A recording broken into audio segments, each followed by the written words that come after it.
పితా పుత్ర పవిత్రాత్మ నామమున ఆమేన్. ప్రభువు మీతో ఉందురుగాక. మీ ఆత్మతో ఉండునుగాక.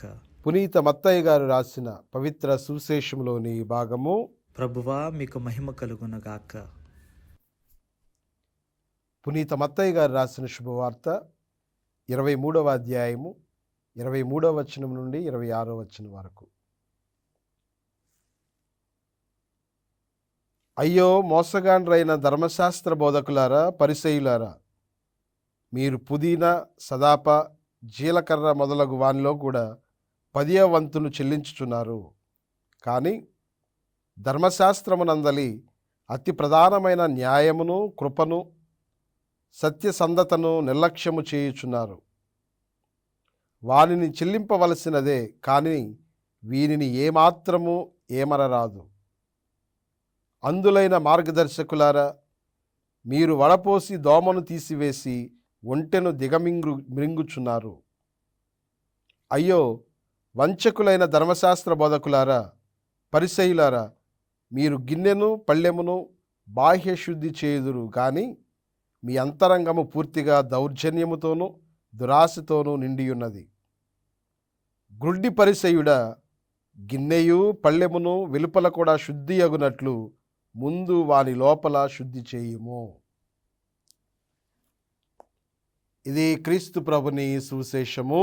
క్రీస్తువా నీకు స్తుతి కలుగునుగాక.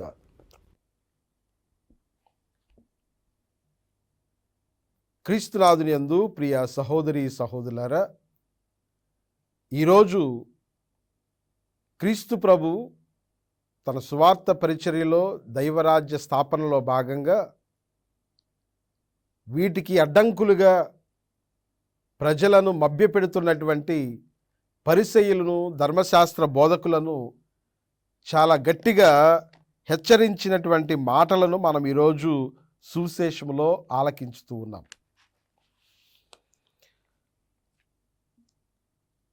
వారు చిన్న చిన్న విషయాలను గురించి జాగ్రత్త వహిస్తూ ఉన్నారు, కానీ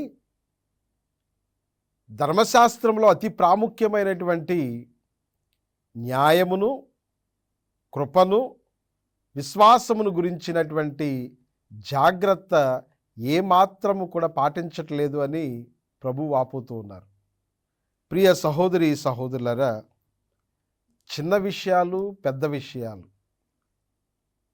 ప్రభు ఈరోజు చెప్తూ ఉన్నట్లుగా ఈ పరిసయ్యులు, ధర్మశాస్త్ర బోధకులు దేవాలయానికి వారు చెల్లించేటువంటి 10వ వంతులో భాగంగా పుదీనాను చెల్లిస్తారు, సదాప, జీలకర్ర అనేటువంటి చిన్న చిన్న పంటలను బట్టి కూడా వాళ్ళు దేవునికి ఈ 10వ వంతు భాగాన్ని చెల్లించటానికి సముఖంగా ఉన్నారు. కానీ వీనన్నిటికంటే ప్రాధాన్యమైనటువంటి న్యాయమును, సత్యమును, ధర్మాన్ని, విశ్వాసాన్ని పాటించటంలో వీరందరూ కూడా వెనుకంజ వేస్తూ ఉన్నారు. ప్రజలకు చాలా ప్రాముఖ్యమైనటువంటి, దేవునికి అంగీకారయోగ్యమైనటువంటి వీటిని పాటించటంలో ఈ యొక్క ధర్మశాస్త్ర బోధకులు, పరిసయ్యులు కూడా ఇదిగో చాలా నిర్లక్ష్యతను వహిస్తూ ఉన్నారని ప్రభు చెప్తూ ఉన్నారు. ప్రియ సహోదరి సహోదరులారా, మన యొక్క జీవితాలలో కూడా ఇది చాలాసార్లు నిజమే కదా అనిపించేటువంటి విధంగా ఉంటూ ఉంటుంది. ఒకసారి మనము ఆత్మ పరిశీలన చేసుకుంటే, ప్రార్థన చేయాలి, దేవాలయానికి వెళ్ళాలి, దాన ధర్మాలు చేయాలి, అదేవిధంగా ఉపవాసం చేయాలి. ఇవన్నీ కూడా క్రైస్తవులుగా మనం చేయవలసినటువంటి పనులే.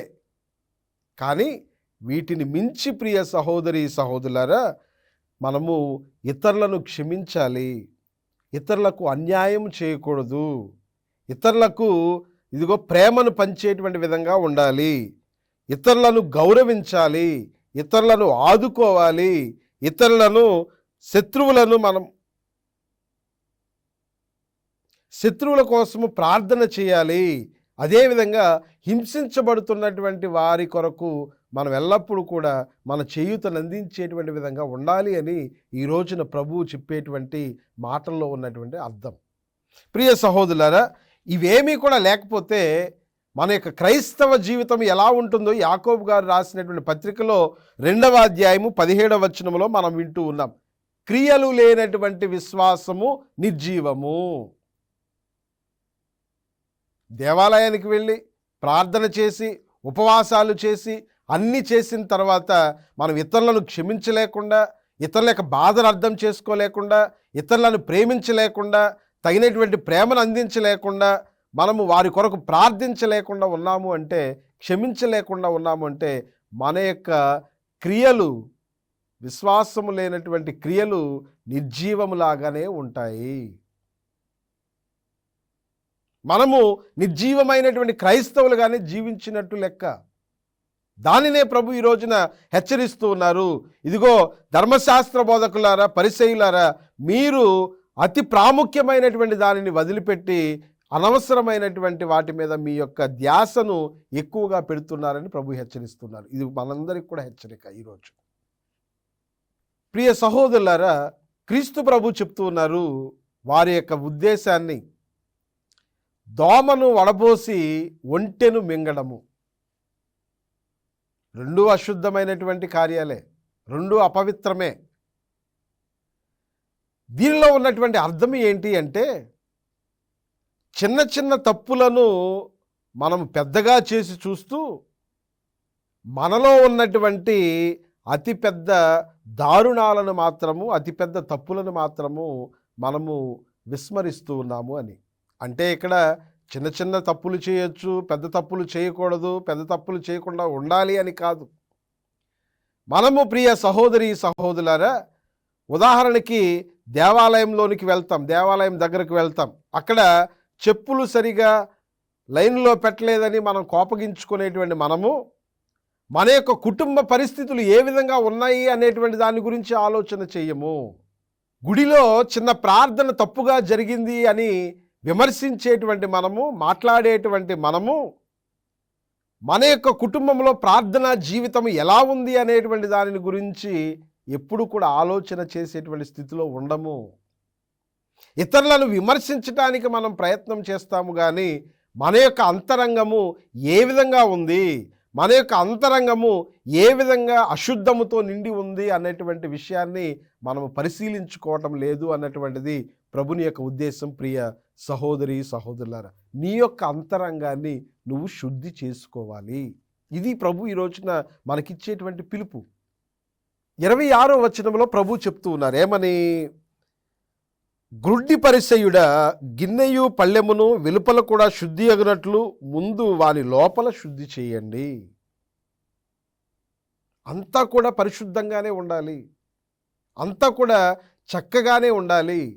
నీ యొక్క అంతరంగము బాగుంటే నీ యొక్క బాహ్యమైనటువంటి జీవితము చక్కగా ఉంటుంది. ఇది ప్రభు ఈ రోజున ఆ పరిసయ్యులకు, అదేవిధంగా మనందరికి కూడా చెప్తూ ఉన్నారు. నీ యొక్క అంతరంగాన్ని నువ్వు శుద్ధి చేసుకోవాలి, నీ యొక్క ఆలోచనలు నువ్వు శుద్ధి చేసుకోవాలి, నీ జీవిత విధానాన్ని నువ్వు శుద్ధి చేసుకోవాలి, నీ మాటలను శుద్ధి చేసుకోవాలి. నీ యొక్క క్రియలు నీ యొక్క అంతరంగాన్ని బట్టి ఉంటాయని ప్రభు యొక్క ఉద్దేశం. ప్రియ సహోదరి సహోదరులారా, బయటకు మాత్రమే మంచి క్రైస్తవుడిగా మనము కనిపిస్తూ ఉంటాం,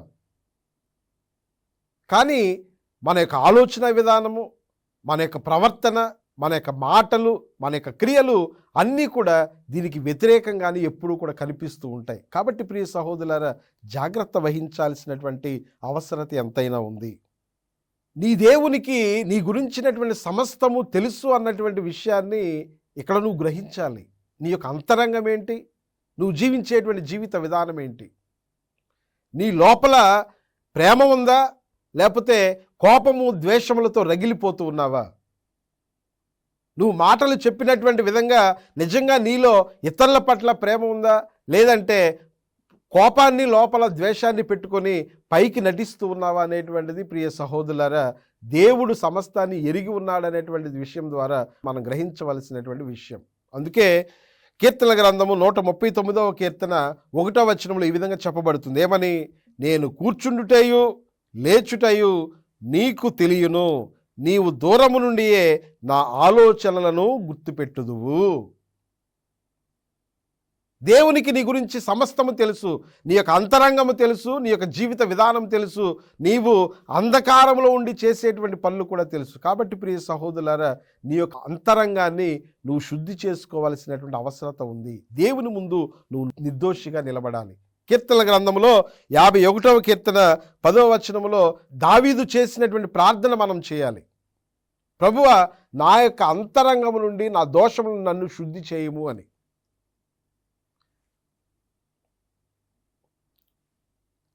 ఒకానొక కథ ఈ విధంగా ఉంది. ఒక ఇంటి యజమాని తన యొక్క ఇల్లంతా కూడా చాలా శుభ్రంగా పెట్టుకుంటూ ఉంటాడంట. తన గోడలు కావచ్చు, తన యొక్క గచ్చు కావచ్చు, నేలంతా కూడా, ఇంటినంతా కూడా శుభ్రం పెట్టుకుంటాడు. అయితే తన ఇంటి పైన మాత్రము, ఇంటి కప్పుకు మాత్రం ఒక పెద్ద రంధ్రం ఉందంట. వర్షం వచ్చినటువంటి ప్రతిసారి ఆ ఇల్లంతా కూడా గందరగోళంగా తయారవుతుంది, మురికి మురికిగా తయారవుతుంది.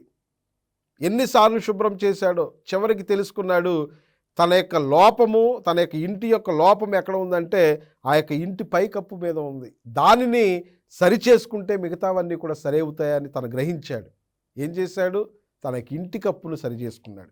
అదేవిధంగా నీ యొక్క జీవితము బాగుండాలి అంటే, నీ యొక్క జీవితము దేవునికి అంగీకార యోగ్యము కావాలంటే, ప్రియ సహోదరి సహోదరులారా, నువ్వు బాహ్యమైనటువంటి అలంకరణలు చేసుకుంటే సరిపోదు, కానీ నీ యొక్క అంతరాత్మను, నీ యొక్క అంతరంగాన్ని, నీ యొక్క మనస్సును, నీ యొక్క హృదయాన్ని నువ్వు శుద్ధి చేసుకోవాలని ఈ రోజున ప్రభు నీకు చెప్తూ ఉన్నారు. పరిసయ్యులు, ధర్మశాస్త్ర బోధకులు చిన్న చిన్న విషయాల గురించి ఆలోచన చేస్తూ ఉంటారు, కానీ అతి ప్రాముఖ్యమైనటువంటి విషయాలను, పవిత్రంగా జీవించవలసినటువంటి విధానాన్ని వాళ్ళు పక్కన పెడుతూ ఉన్నారని ప్రభు వారిని హెచ్చరిస్తూ ఉన్నారు.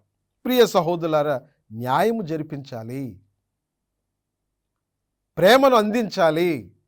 అదేవిధంగా దేవుని యందు పరిపూర్ణమైనటువంటి విశ్వాసమును కలిగినటువంటి బిడ్డలుగా, దేవుని యొక్క బిడ్డలుగా మనందరం కూడా జీవించాలని ప్రభు ఈ రోజున మనకు తెలియజేస్తూ ఉన్నారు. కాబట్టి ఈరోజు పరిశుద్ధ గ్రంథ పట్టణం ద్వారా మనం ఆలకిస్తూ ఉన్నాము. ఇదిగో నీ జీవితంలో అతి ముఖ్యమైనటువంటిది నీ హృదయ శుద్ధి. ఆ హృదయ శుద్ధిని ప్రభు కోరుకుంటున్నారు. హృదయ శుద్ధి కల వారిని ప్రభు దీవిస్తారు, ఆశీర్వదిస్తారు. హృదయ శుద్ధి కలిగినటువంటి వారు మాత్రమే దేవుని యొక్క దర్శనాన్ని పొందగలుగుతారు. కాబట్టి ఈ రోజున మనము ప్రేమకు, క్షమకు, దయకు, కనికరానికి మన జీవితంలో, మన యొక్క విశ్వాస ప్రయాణంలో పెద్దపీట వేసి దేవునికి మరింత దగ్గరగా, దేవుని యొక్క ప్రియమైనటువంటి బిడ్డలుగా జీవించేటువంటి కృపను, దేవుని యొక్క అంగీకారాన్ని పొందేటువంటి కృపను మనందరికీ కూడా దయచేయమని ప్రార్థన చేసుకుందాం. ప్రభు మనందరినీ దీవించునుగాక. ఆమేన్. చిన్న ప్రార్థన చేసుకుందాము. తలలు వంచండి. కృపాసత్య సంపూర్ణమైన దేవ, దయగల సర్వేశ్వర, మేము అనేకమైనటువంటి సార్లు కపట భక్తులలాగా, ధర్మశాస్త్ర బోధకుల్లాగా, పరిసయ్యుల్లాగా చిన్న చిన్న విషయాలపైన ఆసక్తి కనపరుస్తూ మా యొక్క హృదయాన్ని, మా యొక్క అంతరంగాన్ని శుద్ధి చేసుకోవడంలో విఫలమవుతూ ఉన్నాం. ప్రభువ, మమ్మలను మన్నించి మేమందరము కూడా నీ యొక్క వాక్యానుసారము జీవిస్తూ న్యాయము, దయ, కరుణ, విశ్వాసము అనేటువంటి సుగుణాలను అలవరుచుకొని మా యొక్క సహోదరుల పట్ల ప్రేమను, కనికరాన్ని, మంచితనాన్ని కలిగి జీవించేటువంటి బిడ్డలుగా మమ్మందరిని కూడా దీవించమని మా ప్రభు అయిన క్రీస్తు ద్వారా ఈ మనవి చేయించున్నాము. ఆమేన్. ప్రభు మీతో ఉందురుగాక. మీ ఆత్మతో ఉండునుగాక. సర్వశక్తి గల సర్వేశ్వరుడు, పితా, పుత్ర, పవిత్రాత్మ మేమందరినీ దీవించి సదా కాచి కాపాడుదురుగాక. ఆమేన్.